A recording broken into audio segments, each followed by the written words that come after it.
y soned Dychwelyd. Ni all terfysgoedd deiar byth gyffroi distawrwydd nef.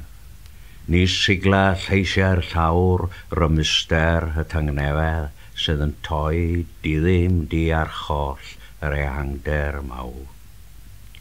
Ac ni all holl dyrbestod dyn a byd, darfyr tawelwch, nag amharu dim ar dreigl a thror pellterau, sydd o hyd yn gwneithio'r gosteg a'i chwirnellu chwym.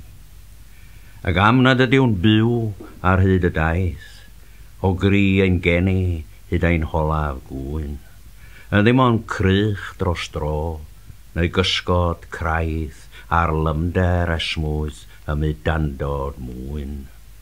Ni wnawn wrth ffoi am byth o'n ffwda yn ffôl, ond llithro i'r llonyddwch mawr yn ôl.